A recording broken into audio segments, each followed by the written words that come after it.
Hey everybody, Hoosier Jedi here. As promised, here's the video I said I would make to tell you guys all about my extremely awesome trip to Australia. I'm not exactly sure how to conduct this, the best way to conduct this video. I'm sure you don't want to hear me ramble on forever about places that you've never really heard of, or things like that. So what I'm going to do is basically just, and I was in Australia for 6 days, so I went a lot of places, I did a lot of things, and if I were to talk about all of them, we'd be here for probably a couple hours. I think that, I don't think I'm that good at telling vacation stories. I don't think I'm quite that entertaining. So what I'm going to do is I'll show you some of the cool stuff that I bought when I was in Australia. I'll talk a little bit about some of the highlights, and I think that'll cover it pretty well. So as you can see, I got first thing I got right here is this shirt. This is actually not for me. This is a shirt I bought for one of my relatives. This one is probably going to end up being given to my stepdad, but since I'm going to have to wash those anyway before I send them off, I don't think he's going to mind me wearing the shirt for this particular review, and I kind of wanted to do it because honestly, it is a pretty darn cool shirt. As you can see, it's got the Australian flag displayed quite prominently. Quite the cool flag it is indeed. The shirt I actually bought for myself is right here. Try and get that to the camera. Hard Rock Cafe, Sydney. Right here we have the back. Hopefully you guys can see that all right. That's the Harbour Bridge right there that you can see most prominently. And okay, over here in the background you can sort of see some of the Sydney skyline. Here's the really nice, what is it, the Sydney Eye, I think it's called, or something like that. Go up there, get the best view of the city, but apparently it's something like $25, $35 to do that. So I kind of said, screw that. I can see the city quite well from many places in town for free. So yeah, I didn't bother doing that. But anyway, I collect Hard Rock Cafe t-shirts, so I was very happy to add that particular shirt to my collection. Of course, one of my rule for collecting Hard Rock Cafe stuff is that I don't just buy those off the internet. I have to personally go to the Hard Rock Cafe in question and buy it myself, because otherwise it doesn't count. I'm a little weird about my collection that way, but it just makes me feel more authentic. So another little tradition I have is when I go on vacation is I buy my mom a shot glass as a souvenir, which seeing as how my mom really doesn't like to drink, that's admittedly kind of a strange tradition. But the short version of the story is when I would go during summers as a kid, I'd take a lot of trips with my grandparents, and I would usually buy my mom a shot glass as a present simply because it was small and cheap and something that I, as a kid, could afford. So speaking of small and cheap, I also got this out of basically a gumball machine at the aquarium in Sydney. It was like $2 per coin. They have $2 coins in Australia, which we don't, of course, have in the States. We do have $2 bills, but they're quite rare. You very rarely see them. Of course, I had to buy one of these. It's just not. I know it's the most cliche, stereotypical souvenir you could possibly get from Australia, short of a didgeridoo, I suppose. But come on, how do you go on a vacation to Australia and not buy a boomerang? I picked this up at a store whose name I don't actually remember. It was in the Queen Victoria building, though, a very beautiful shopping center. Shopping building. It's not really like a mall in downtown Sydney, and I did indeed buy this from a store that honestly, this isn't something that was like made in some crummy factory in China. This was honest to God made by an actual tribe of Australian native folks. The here you can see the Daharug tribe. Apologies for probably not saying that right. So yeah, this is kind of cool. I like this. This is probably not authentic, but I needed something small and cheap, and this is a gift from my grandfather. I honestly had no idea what to buy him, but I figure, well, you can always use a bottle opener, right? Something handy. One other thing that I bought for myself, because I arrived in Sydney on the 2nd of August, and because, of course, Australia is in the southern hemisphere, it's winter down there. Now, where I live right now is South Korea, where it's summer, and honestly, right before I left, it had been really just hot and pretty miserable in terms of humidity. So going to some place that was actually cool in terms of temperature was a great relief. Although, because of the big and sudden change in climate, I actually ended up getting chapped lips. I mean, literally, I woke up one morning and realized that I was bleeding a little bit from my lip because they were so chapped after having been there for about 5 days.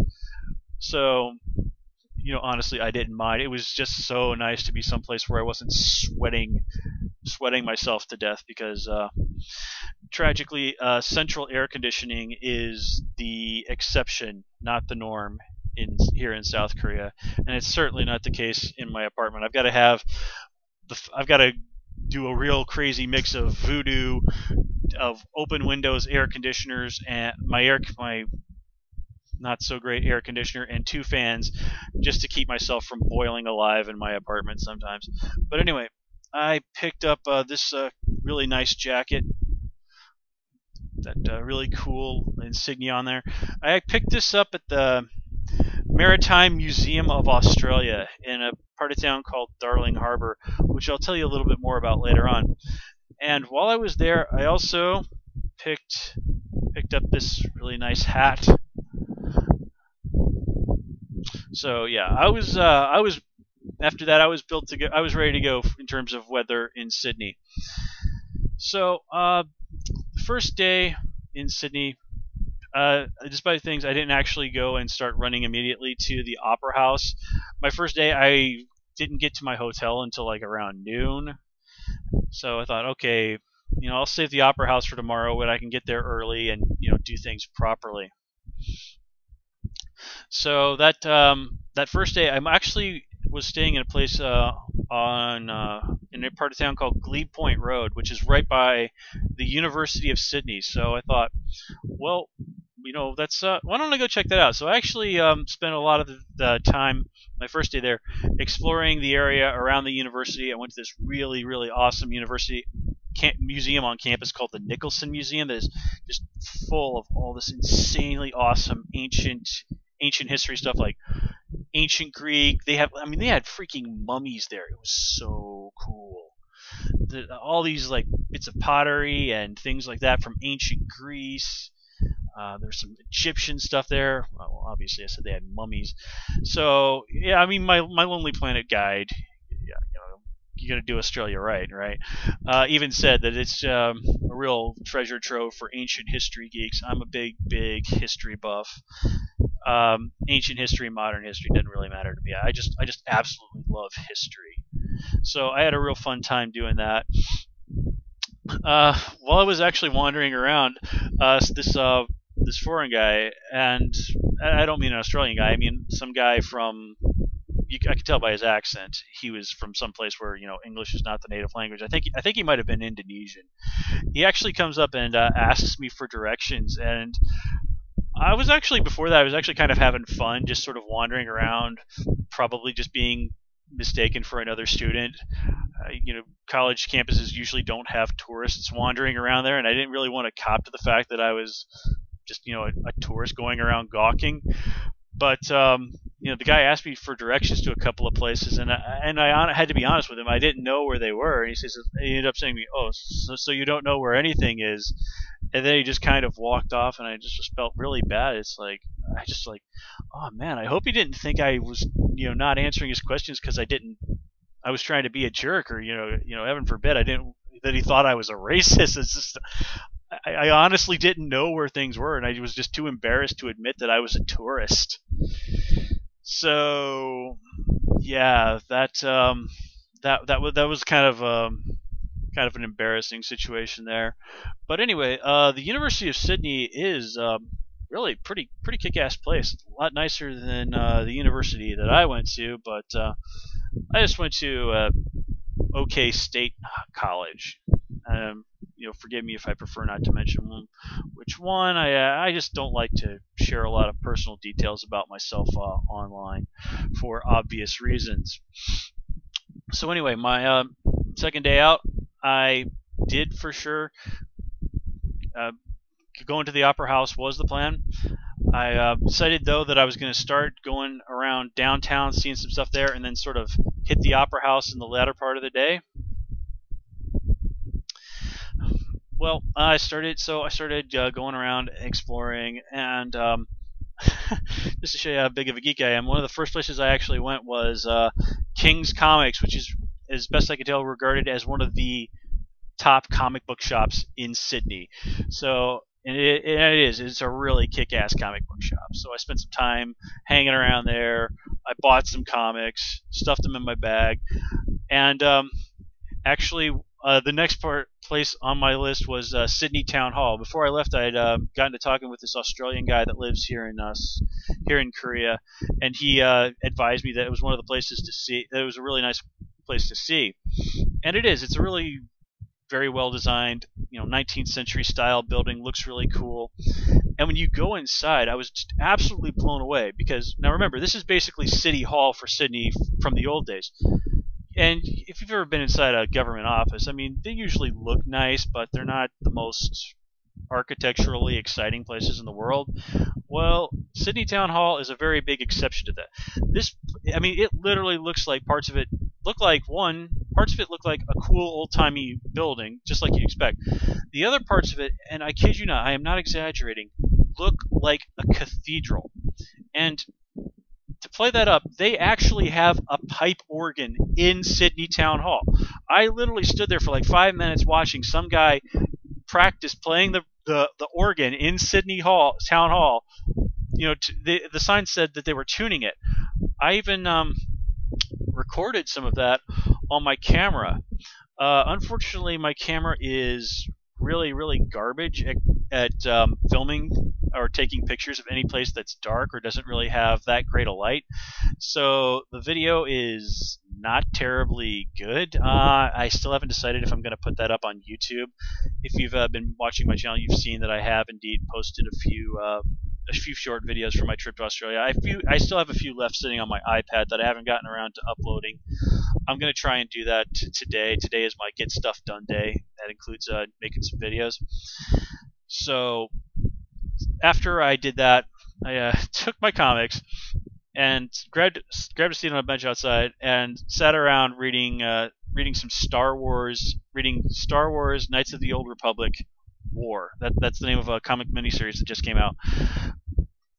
So yeah, and I sat there and I read some Star Wars comics right outside Sydney Town Hall. After that, I kind of headed on some further and eventually made my way to a really awesome part of Sydney, this place called the Royal Botanical Gardens. And it is this humongous botanical garden right just off downtown Sydney, and it's just full of just all kinds of beautiful plants. There's some gorgeous fountains. There's even like a little area that's sectioned off for a Japanese Asian style garden that's really nice. And just off to the side of that is this really great place called the Art Gallery of New South Wales. And this is really one of the nicest art galleries I've ever been in. I'm one of those people, I love galleries and museums and places like that.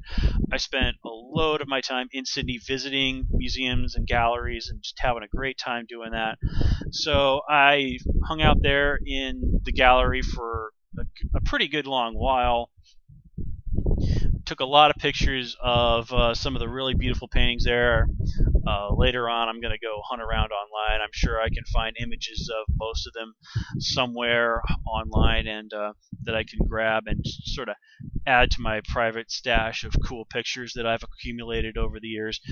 But the real highlight of that trip to the art gallery, well, one, it was not the lunch that I had there. Prices at the museums I found for food are pretty darn ridiculous, and you get really small portions. I mean, I literally paid $6.50 for a cup of soup and a roll about this size. $6.50. Now, one thing you got to understand is the Australian dollar and the American dollar are and the Canadian dollar by coincidence are all more or less equal right now economically. So really, $6.50 for that. You know, that right there is my main complaint about Australia is that it's expensive. I mean, I took a really good chunk of money there, spending money there, and I came back with about a little over $100. That's less than 10% of what I took with me. So yeah, folks, Australia is an expensive place. A very cool place, but a very expensive place. So anyway, after that, I did finally make my way to the Sydney Opera House. I was actually getting towards the latter part of the evening, and I'd even considered just sort of saving it for the morning and just going there first thing, which was my original plan. But I just kind of, well, my plans for what I was going to do during the days always seem to change every 5 minutes. So, but anyway, I did eventually make it to the Sydney Opera House, coming out of the Royal Botanical Gardens. And the funny thing about the Opera House is you're so used to seeing it photographed from the water in movies and TV that for some reason it just kind of gives the impression of being on an island, which of course it's not. That would be extremely impractical. It's just sort of on this little atoll peninsula, little tiny peninsula of its own. And I ended up actually coming in, getting my first glimpse of the Opera House coming in from, I guess, the right side of it, from the Royal Botanical Gardens. And it was getting towards sunset when I got there. And you know, that I think is really when it hit me that I was for sure in Australia. And here, and this is one of the things that I love about traveling, is you get to see places that for you are just something you've seen in pictures or in movies and TV. And when you get there and you see these actual places in real life, it just sort of reminds you of a lot of how big the world really is, about how much just really amazing, incredible stuff there is out there. And looking at the Opera House like this, that it just sort of really rings it that we live in a world where something as, you know, strange and yet incredibly beautiful as that place can exist. And that's something that really is worth stopping and just taking a moment to contemplate when you're in situations like that. So, you know, I got my grabbed another tourist and had them take a picture of me with the Opera House in the background. You know, it's the thing you have to do. One of the things you just have to do if you're on a vacation like that. So then I went over, and by then it was about 5 o'clock. So, you know, the Opera House was closed, and you know, no tours or anything like that. So I decided, okay, I'll come back later and, you know, see the full thing properly, which I did eventually end up doing. But a lot of it was just spent time just after that. I just spent wandering around, just really taking in this genuinely astonishing building. And of course, the Sydney Opera House has a really magnificent view of the Sydney Harbour Bridge. You know, it's another one of the big symbols of the city of Sydney. It's where the people were cheering after they shot down the UFO over Australia in Independence Day. If you remember that scene. Yeah, I know, but that's the only time I can actually remember seeing the Sydney Harbour Bridge in a movie. I'm sorry. So after that, I kind of wandered around a little more, noted a few places that I in that area that I wanted to hit later on, and then you know, just sort of wandered around the city a little bit more, grabbed some dinner, and then went back to my hotel.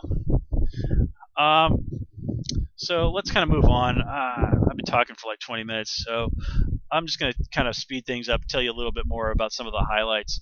The next day, I went to this part of town called Darling Harbour, which is got a lot of the cool touristy stuff. It's where I found the Hard Rock Cafe. One place that I hit was where I got this was the Maritime Museum of Australia, which is a really cool museum just dedicated to all the Australia's relationship with the sea. And the cool thing about it is, out back of the museum, it's built. The museum's right on the water, so out back of it are all these Australian, old Australian Navy and military ships. I mean, they got like an old battleship. It was called the HMS Vampire. Not really sure what they were thinking in naming a ship after a evil supernatural creature famed for killing people and turning them into the unholy undead. But British folks are weird that way, I guess. And yeah, okay, I guess I know Australians are not British, but come on. They have the Union Standard on their flag. The British influence is there, and I think it was supposed to be named after an actual British ship that had preceded it in the olden days. I might be wrong about that. But anyway, there was a submarine there that was actually really cool. They even had a little lighthouse on the end of the pier. I didn't actually go inside any of those because that cost extra, and I'd already spent like 2 hours poking around the museum. They even have on display in the museum this boat that this Australian woman used to basically go around the world like solo. I think it was, if I remember what the guide was telling me correctly. She did something that she did back in the 1970s, and the whole boat is there in the museum. You can go on there, you can see all the cool stuff. And oddly enough, one of the things they had on display, I guess it was on loan from a museum somewhere else, were a bunch of costumes from the movie Titanic. So I actually saw like the tuxedo and the really nice fancy dress that Leonardo DiCaprio and Kate Winslet wore in Titanic. And I think they had the tuxedo that Billy Zane had on, and the tux that one of the other guys, I think Billy Zane's goon, had. And then they had a few other things that were there. They also had a couple of anchors from old-time sailing ships that are just monstrously humongous. I mean, they're like you'd have to have two people standing on each other's shoulders to equal the same height of those. Let's see, what else? Another cool thing about Darling Harbour is at the time I was there, they were actually having this big international boat show. So the harbor was literally crammed with all these fancy, badass sailing ships. Again, it cost like $20 to go in there and check out all these boats. I kind of said, screw that. I can stand here on the dock and look at the boats and take pictures of them for free. Why should I give you guys $20 just to go and have a closer look? It's not like I'm going to buy a boat. So after that, I found something really strange while I was poking around Darling Harbour. They were actually taking auditions for a Korean talent show. There was this huge banner in Korean, and I went over there and I was able to find, because my Korean's still not all that great, an English translation of this. And basically, it was for basically kind of the Korean version of American Idol or Pop Star, whatever you want to call that show.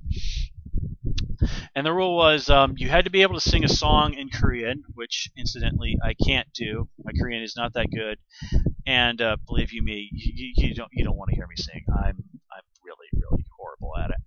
And the winner from the Sydney competition would of course be taken to Seoul to compete on the main version of the show. So I got some pictures of that to show my Korean students and coworkers. I figured they'd get a big kick out of that. And then I wandered on over to this place called the Chinese Friendship Garden. And it's basically what it says on the label, a Chinese-style garden that was built to honor friendship between Australia and China. Now, one thing about me is that when I was in college one summer, I signed up for a program where we spent 6 weeks visiting our sister schools in China, South Korea, and Japan, which was totally awesome. And half of that 6 weeks, 3 weeks, I spent in China. So I got to see all kinds of really cool Chinese architecture and buildings and monuments and all this. So, I have some personal familiarity with, China and Chinese architecture, and have been in gardens like that in actual China. And going into that garden, I mean, that garden is the real deal. It is honestly just a very beautiful, very peaceful place. It was really nice to wander around there. I took some really good photos, and just kind of reminisce about my visit to China all those years ago. That was also the place where I discovered that apparently they don't use. I stopped there to grab some lunch, and I discovered there apparently they don't use the term cream and sugar in relation to coffee there in Australia. I literally confused the heck out of two baristas by trying to say, like, look, I just want some cream and sugar, and eventually I said, like, look, I just want some milk and sugar in my coffee. So that was where I learned a rather interesting quirk of Australian culture. Then later on, while I was still in Darling Harbour, I went and hit an animal park and an aquarium that they have there. Honestly, the entrance fees were just horribly high.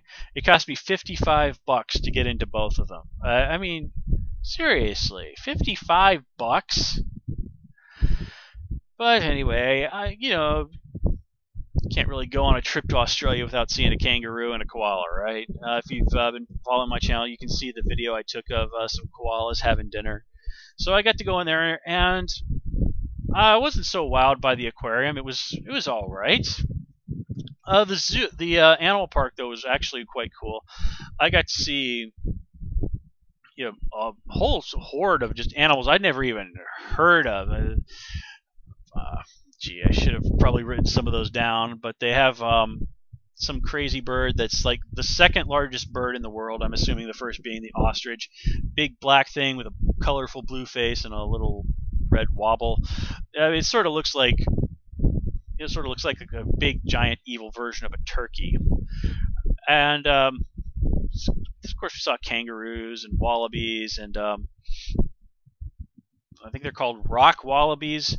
Like, well, some type of critter that's like, it looks like a wallaby, it's even smaller. And that's actually when I learned exactly what the difference between a kangaroo and a wallaby is, because well, that's something that they just generally don't tend to cover in U.S. science classes. And we got to see some cool Australian butterflies.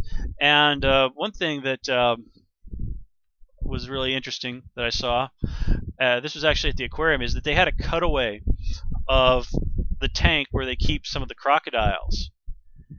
And yeah, I know Australia, crocodiles, big, huge stereotype and all that. But the thing is, though, I was able to get within, like, because of the glass, like within 3 feet of a crocodile. And I'd never been that close to one before in a zoo or anything like that before. And when you're that close to something like that, you realize just how big and powerful a crocodile is. I mean, I was looking at this, it's like, I cannot believe there are actually people out there in the world that go out and wrestle these things. I mean, I'm just looking at that thing. You look at a crocodile that close, you cannot help but think that thing could kill me in 5 seconds, and it wouldn't even think about it. So yeah, to people who screw around with crocodiles for fun, my hat's off to you. You got bigger brass ones than I do. Let me see, what else to talk about. As I said, I spent a lot of my time in Sydney going to various museums. I had a lot of fun. I went to the Contemporary Art Museum. I went to the Australian Museum. Saw a really awesome exhibition on the ocean there. I spent a lot of time visiting places like Hyde Park. I visited the St. Mary's Church, St. Mary's Cathedral, actually. I visited the Mint, which, despite the name, is not actually a place where they make money. It's just sort of the name of an old-timey part of a place. Went to the Sydney Observatory, which was actually slightly disappointing. I kind of expected a cool, badass university, and really it was more like, well, this used to be the observatory here in Sydney back in the 1800s. Now it's mostly a museum. The main thing of my trip there was I was actually, because I was wearing my jacket with the Australian flag on it, I was actually briefly mistaken for somebody who was there to do an internship by one of the employees. Of course, as soon as I opened my mouth, it was very obvious that I was not Australian. So that was a rather amusing aside. Let me see. Again, I don't want to bore you guys by talking about museums and saying I went to a museum and I saw this cool thing because, well, all I can really do is tell you about it, and I don't think I'm that good of a storyteller. In fact, while I did see many great things at the museum, one thing I do have to mention is that when I did go to the Art Gallery of New South Wales, I actually did get to see an authentic Rubens, Peter Paul Rubens, the famous Dutch artist, one of the great Dutch masters. It was a self-portrait he did. And I'm not really an art person, but I really just can't help but being extraordinarily impressed by just being able to be and look at an authentic painting by somebody who is that revered in the history of art. I felt the same way when I was in San Diego and I got to see an actual Rembrandt. But I guess the one other really big thing that I did on my trip that I really would like to tell you guys about is that I went out and I saw this place called the Three Sisters, which are basically a rock formation of these three pointy big rocks out in the Blue Mountains of Australia that are tied to a famous Aboriginal legend about a shaman who turned his three daughters to stone in order to protect them, and that's why they're called the Three Sisters. So I went out there on kind of a day trip to the Blue Mountains. Had this really cool tour guide. He was actually a retired history teacher by the name of JB, who was our tour guide. So he was really just full of all kinds of cool information about history and what we were looking at. I got to see. So as I said, before we went to the Three Sisters, we were exploring the Blue Mountains. I think the first place we went, if I remember right, it was King's Table Rock, or something like that. And we were looking down over, if I remember what he was saying right, this place called the Jameson Valley.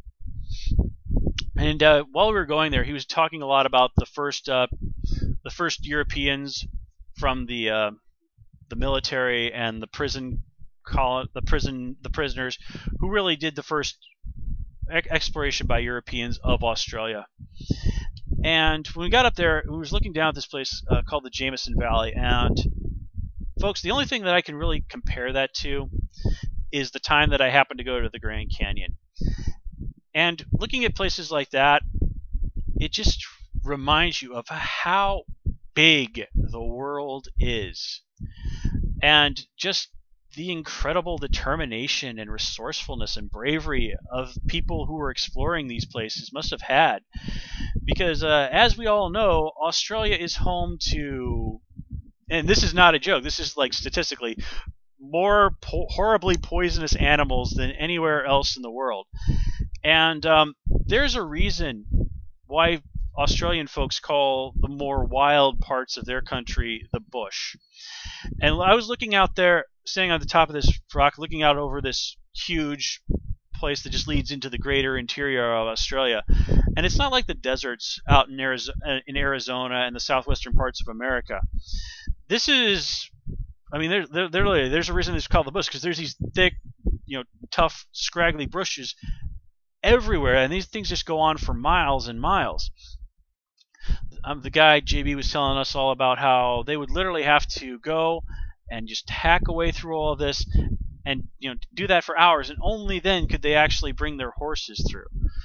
So that right there just did a lot to really remind me of how culturally Australia and America are in some ways.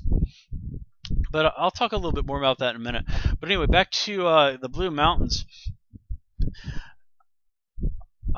Afterward, we went to the big scenic overlook where we could finally get a really good look at the Three Sisters, which are a really very cool rock formation. And well, I just really lost my train of thought there. But anyway, all I can really say is that the Blue Mountains are just an extraordinarily beautiful place. They're very awe-inspiring, and it's really great a place to go if you're ever in Australia. If you want to be reminded of, just really what it took to transform this very wild, very primal place into a modern nation. You know, so I really do have to give an enormous amount of respect to the old time Australians because they had a real challenge on their hands, and judging by modern Australia, I have to say that I think they succeeded quite admirably. But anyway, I think I've talked enough about the various sites and all that. Again, there's 100 other things that I saw that I could tell you about, but I think I've been going on long enough. But I would like to wrap this up by telling you a short story. It was about my fourth night, I guess it was, in Australia, and I'd gone to this Japanese restaurant to grab some dinner, and these Australian folks at this table next to me were chatting, and I happened to hear them. One of the guys mentioned that he'd gone to San Diego. Now, I love San Diego. I've been out there 3 times. It's a fantastic city. If I had the money to live just about anywhere I wanted in America, San Diego would so be at the top of, very high on the top of places to list. So, I didn't want to eavesdrop on their conversation, but I was just honestly curious as to what the guy thought of the town. So, I sort of listened in on what they were saying a little bit. And the guy mostly just sort of talked about how awesome the house of the guy he was staying with was. I guess he was some big shot in the music industry or whatever. But while I was listening to them talk, the guy who had been in San Diego remarked that, when his female friend asked him, so, what did you think the U.S. overall of what the U.S. was like? And he said, it's really similar, but in a lot of ways it's also very different. And speaking as an American, honestly, that is, I think, a very fair assessment of what I thought of Australia. I've been living in Korea since last March. So going to Australia, one of the things I was really happy about was the chance that just knowing that I was going to be back on, back in a country where the dominant language is English. I mean, again, I haven't had that for over a year and a half. For like a year and a half. So that was a big relief. But and that is true. You could go, you see a lot of things like convenience stores, and everybody speaks English. A lot of the food is familiar. I kind of screwed around, watched some Australian TV, and of course there were loads of American shows on there. I saw like Star Trek: The Next Generation and Family Guy and American Dad, and a few other shows. But of course, Australia is a different country. They have a lot of different the influences their culture draws upon are, of course, for a lot of reasons, very different than the U.S. So, as I said, there were all these things that were just exactly like they would be in the U.S. or extremely similar. But there were also, the differences and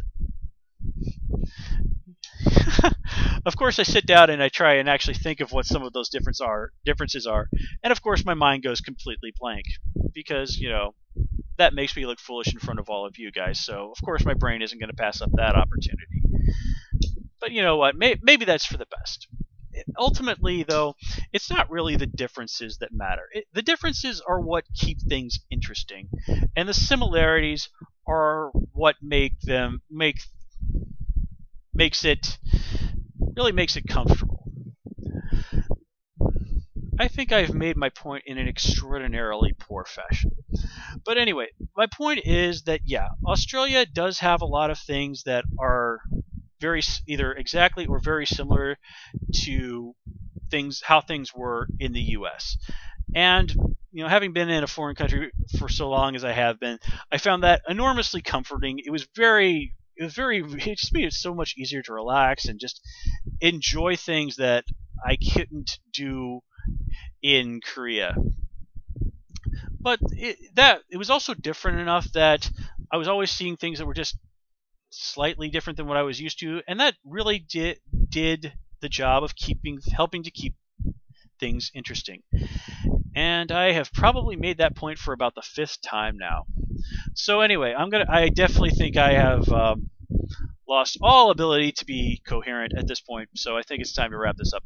So overall, Australia is a great country. I had a fantastic time during my vacation in Sydney. if you ever get the chance, totally take the time to swing down there, visit Australia. I'm sure you'll have a great time. The people there, uh, they definitely live up to that billing, the billing of being friendly. Everybody that I met in Australia was, really nice, very helpful, very kind, and I really did enjoy that Australian style friendliness and optimism and kindness that I got from people. So yeah, Australia, great country, great people. If you ever get the chance to go there, you will not regret it. And with that said, I am going to wrap things up and say goodbye while I can still form complete and coherent sentences. Until next time, folks, take care and have a good one. And of course, as always, please comment, rate, subscribe, and of course, you can follow me on Twitter at Hoosier Jedi. I did try and tweet as much as I could from Sydney, so for those of you who are following me on Twitter, I hope you guys found that interesting. Sorry I wasn't able to do more of that. I just didn't have. I wasn't as fortunate in being able to find free Wi-Fi spots as I was expecting to. But anyway, folks, that's it for now. I'll talk to you next time.